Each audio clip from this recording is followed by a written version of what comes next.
मंगलम पुंडरीकाक्षये मंगलाय रतनो हरि च स्वाहा। ओम त्र्यंबकं यजामहे सुगंधिं पुष्टिवर्धनम् उर्वारुकं वन्दनात् मृत्योर्मुक्षीयमामृता स्वाहा। ओम त्र्यंबकं यजामहे सुगंधिं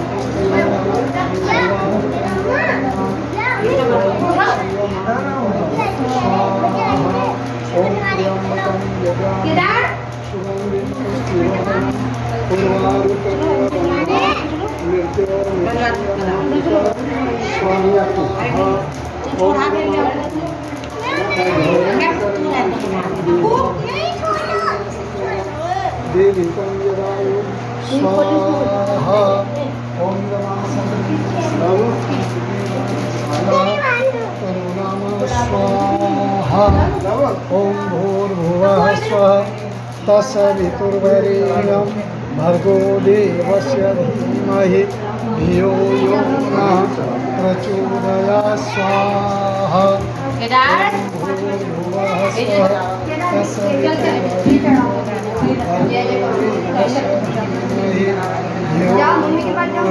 प्रचोदयात् स्वाहा।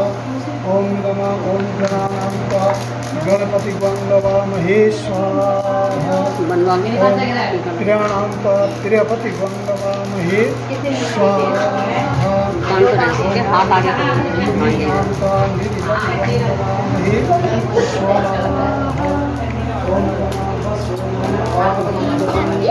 गणधर्म स्वाहा। ओम भूर्वासोम नमः गणाधिप। ओम नमः श्री सत्यनारायणाय नमः स्वाहा। ओम श्री विष्णुवे नमः स्वाहा। ओम श्री विष्णुवे नमः स्वाहा। ओम नमो भगवते वासुदेवाय स्वाहा। ओम नमो भगवते वासुदेवाय स्वाहा। ओम नमो भगवते वासुदेवाय स्वाहा। ओम नमो भगवते वासुदेवाय स्वाहा। ओम नमः वाणीहीनगणाभ्यां नमः स्वाहा। ओम नमः सचित्राजाभ्यां नमः स्वाहा। ओम नमः इष्टदेवताभ्यो नमः स्वाहा। ओम नमः पितृदेवताभ्यो नमः स्वाहा। ओम नमः स्वाहा।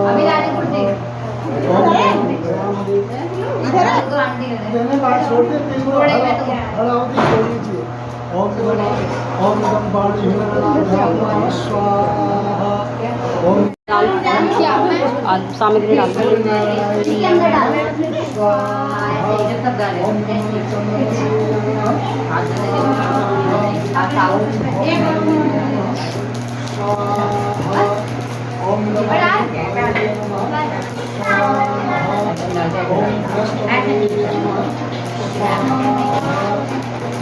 कपूर डाला इसमें घी चढ़ा सामग्री ज़्यादा होगी। कपूर डाल दे।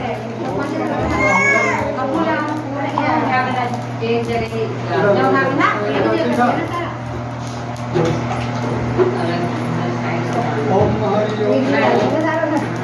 ओम नम ब्रह्मणाय शांतिकाय भारतस्य गुरुचरणसंग्रहः सर्वे ग्रहाः शान्तिकरः भवन्तु स्वाहा। ओम नमः विष्णुवे विद्महे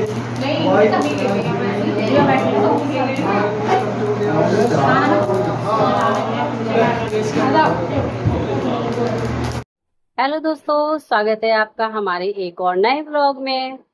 और आज की जो व्लॉग की शुरुआत है वो हो रही है 12:30 बजे से, क्योंकि मैं सुबह से स्टार्ट नहीं कर पाई क्योंकि कल रात का ही व्लॉग मैंने जो है वो सुबह एंड करा है, रात में व्लॉग एंड करना ही भूल गई। और क्या कहते हैं, फिर सुबह उठते ही नीचे जो है हमारी मकान मालिक जो है वो उनके यहाँ कथा थी, हवन था, तो मुझे वहां जाना पड़ा था। तो इस वजह से फिर मैं पूजा करके जो है वहां चली गई थी। तो जो है अब वो 12:30 लगभग एक, हाँ 12:30 का टाइम तो हो ही रहा है। और अब मैं पढ़ूंगी पाठ। और कल मैंने पाठ में क्या पढ़ा वो मैं आपको बता ही नहीं पाई। मतलब मैंने शाम का बता दिया था, लेकिन पता नहीं सुबह और शाम में ना कहीं कोई मिस्टेक हो गई, तो इस वजह से। आज गर्मी बहुत है दोस्तों, बहुत ज्यादा गर्मी है। जरा से बादल हो जाते हैं ना तो क्या कहते हैं, ठीक हो जाता है मौसम, लेकिन आज जो है वो बहुत गर्मी है, बहुत ज्यादा। पसीना नहीं रुक रहा है, इस कदर गर्मी हो रखी है। तो फिर ब्लॉग की स्टार्टिंग हो चुकी है, और अब पूरे पूरे दिन क्या होता है देखते रहिए, बने रहिए हमारे ब्लॉग में। चलिए, फिलहाल तो मैं पूजा करके सीधे नीचे ही चली गई थी। चाय वगैरह भी मैंने नहीं पी है, तो अब मैं बनाती हूँ चाय। चाय पीते हैं और उसके बाद में जो है मैं पाठ करूंगी। तो 1 सवा तो फिर बज ही जाएगा। 1 सवा बजे बैठती हूँ तो 2 ढाई बजे उठती हूँ, तो इतना टाइम तो लग ही जाता है। और आज के पाठ में मैं क्या पढ़ूंगी तो वो मैं आपको बता ही दूंगी। तो दोस्तों, मैं जो हूँ ये शिव पुराण पढ़ रही थी, और इसमें जो मैंने पढ़ा है वो जो है साधु महात्मा और अघोरी वगैरह, जो इस तरह का ऐसे करके वो लगाते हैं ना, 3 रेखाएं, उन्हें त्रिपुंड कहते हैं। और तीनों रेखाएं जो इस तरह से बनाई जाती हैं, उसमें प्रत्येक रेखा में जो है वो 9 9 भगवान जो है वो उसमें बसते हैं। तो मैंने जो है अभी इसी का ही बताया।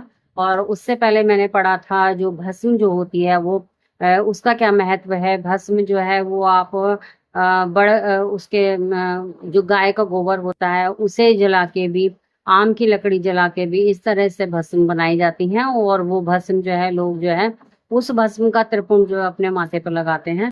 तो अभी तक मैंने ये पढ़ा है इसमें। तो दोस्तों, इसमें मैं जो हूँ अब जो है वो रुद्राक्ष की महिमा पढ़ रही हूँ। और इसमें यही बताया गया है कि भगवान शिव जो है वो तपस्या करते करते एकदम ही उचट गए थे। और जब वो उचट गए, उन्हें आभास हुआ, तो वो रोने लग गए। और जब वो रोए, तो जिस जगह पर वो उनके आंसू गिरे उस जगह पर जो है वो रुद्राक्ष का फल पेड़ जो है वो क्या कहते हैं उग गया। फिर उन्होंने उस पेड़ को बहुत सारी जगहों पे लगाया, जहां जहां तीर्थ वगैरह बने हुए हैं या जहां जहां वो होते होंगे, बहुत सारी जगह पे उन्होंने उसे लगाया। तो जितना, और उसके बाद में मैंने ये पढ़ा है कि जो जो पूरा रुद्राक्ष होता है, जिसमें हमें धागा पिरोने के लिए छेद नहीं करना पड़ता, वही सबसे उत्तम होता है। और वो उत्तम नहीं होता है जिसमें हम खुद से सुई घुसड़ के ये छेद करते हैं। जो असली मायने में जो रुद्राक्ष होता है वो वही होता है जिसमें हमें धागा पिरोने के लिए छेद नहीं करना पड़ता है। और रुद्राक्ष का महत्व इसलिए भी है क्योंकि इसमें तो ये लिखा हुआ है पुराण में कि जो भगवान जी रोए थे तो उनके आंसुओं से जो गिरा था तो वो रुद्राक्ष का पेड़ बन गया था।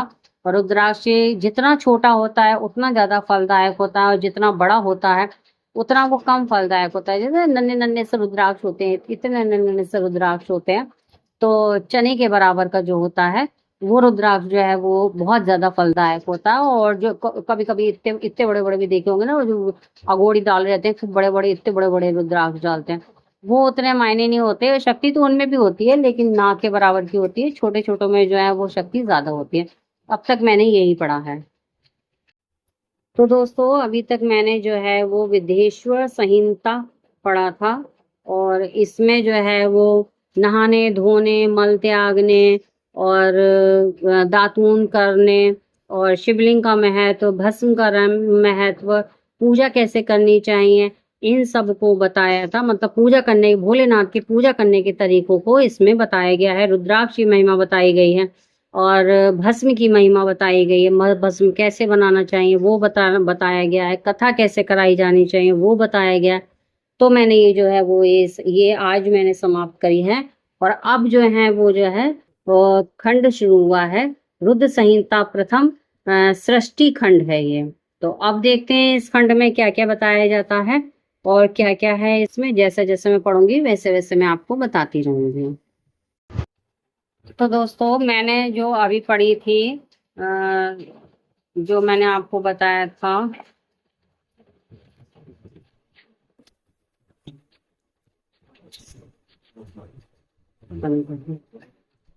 तो इसमें जो है वो मैंने नारद जी की कथा पढ़ी है।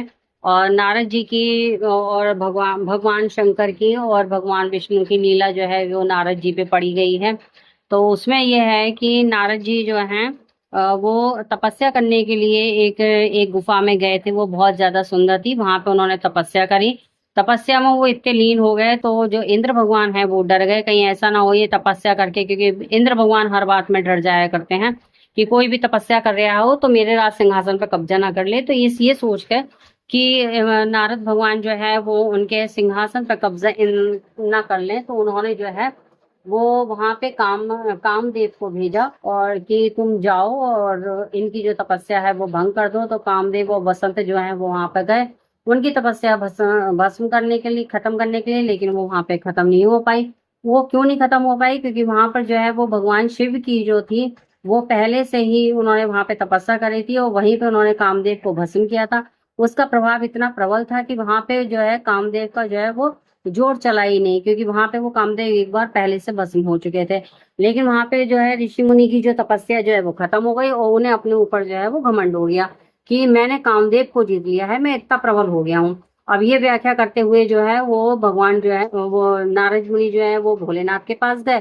तो उन्होंने उन्हें समझाया कि वो समझ तो गए थे कि ये मेरी ही जो थी, मेरा ही वो है प्रभाव, जो कि इन पे जो है वो माया का प्रभाव नहीं चला कामदेव का। तो उन्होंने कहा कि ये बात तुमने मुझसे कह दी, लेकिन और किसी से मत कहना। मगर नारद जी थे, उन्होंने ये बात ब्रह्मा जी से भी कही और विष्णु जी से भी कही। तो वहां पे उन पर जो है वो भगवान भोलेनाथ ने उन पे लीला करी और वो जो है काम से मोहित हो गए, मतलब उन पे जो माया चल गई। माया चलने के बाद में भगवान ने विष्णु ने क्या करा कि वहां पे एक नगर का जो क्या कहते हैं वो विस्तार कर दिया, एक नगर जो है वहां पर खड़ा कर दिया। उस नगर के राजा की जो पुत्री थी उसका नाम श्रीमती था, उसका स्वयंवर रच रहा था। वो वहां जाते हैं उस नगर में, देखते हैं तो वो जो लड़की होती है वो बहुत ज्यादा सुंदर होती है। उसे देख के वो विष्णु भगवान के पास वापस आ जाते हैं और कहते हैं कि इस लड़की से शादी तो मुझे ही करनी है और आप जो है अपना रूप मुझे दे दीजिए। तो नारद भगवान विष्णु क्या करते हैं कि उनका जो पूरा शरीर है गर्दन से नीचे तक का वो तो इतना सुंदर बना देते हैं और मुख जो है वो बंदर सा बना देते हैं और वो कहते हैं जाओ चले जाओ, मैंने तुम्हें अपना रूप दे दिया है।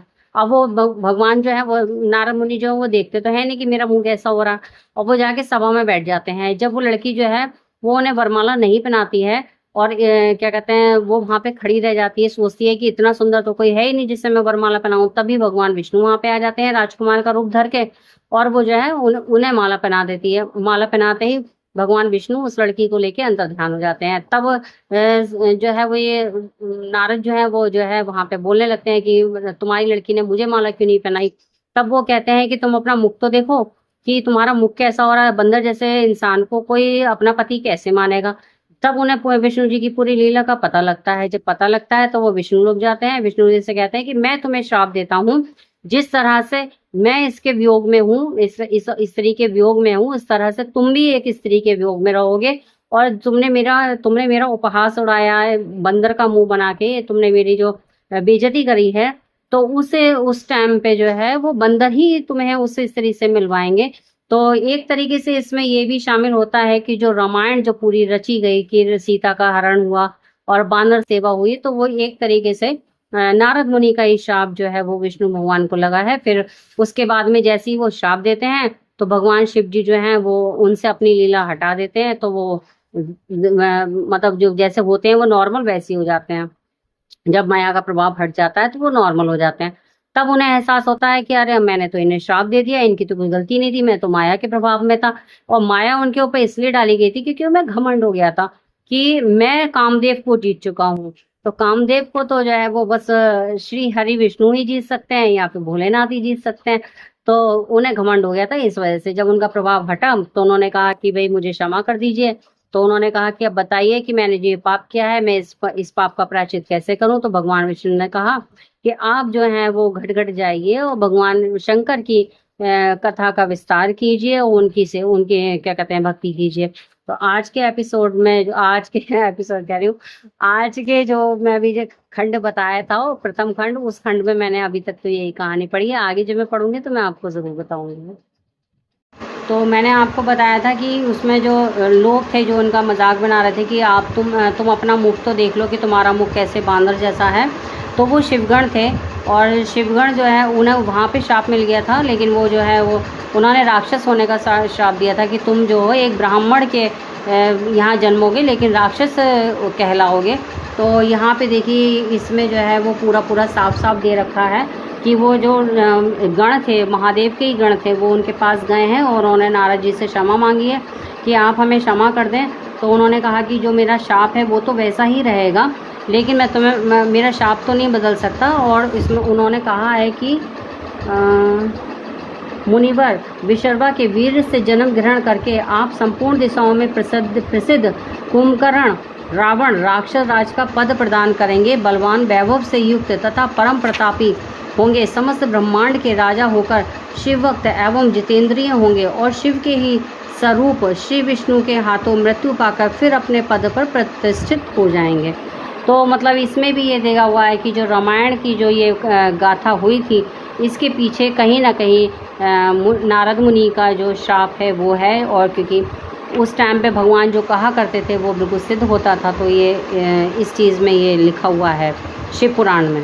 तो दोस्तों यहाँ पर जो है ना, मैं ये आम लेकर आए थे, ये देखिए ये आम लेकर आए थे इसके पापा, और ये आम कच्चे निकले। तो अब मैं जो हूँ इन्हें न्यूज़पेपर में रैप करके रख रही हूँ। तो इसके पापा कह रहे थे कि न्यूज़पेपर में ऐसे रैप करके रख दोगे ना तो ये जो है पक जाएंगे। उन्हें जो है मैं ऐसा करके रैप करके रख दूंगी, ऐसे और ऐसे।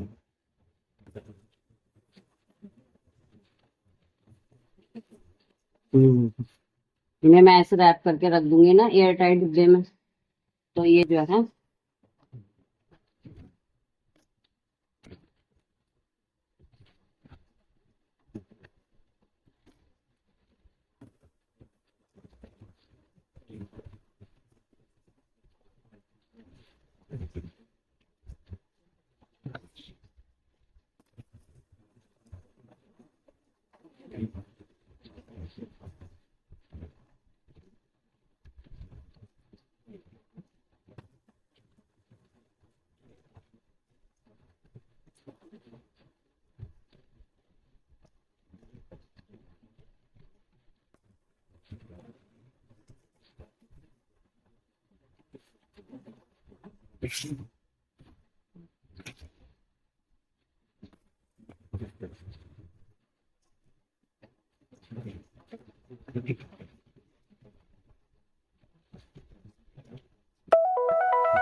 ये देखिए तीनों आम मैंने जो है इसमें रख दिए हैं। आटे वाला डिब्बा है ना, तो इसमें गर्माहट थोड़ी सी रहेगी, तो इससे भी जो है एयर टाइट डिब्बे से मैं इसमें टाइट कर दे रही हूँ।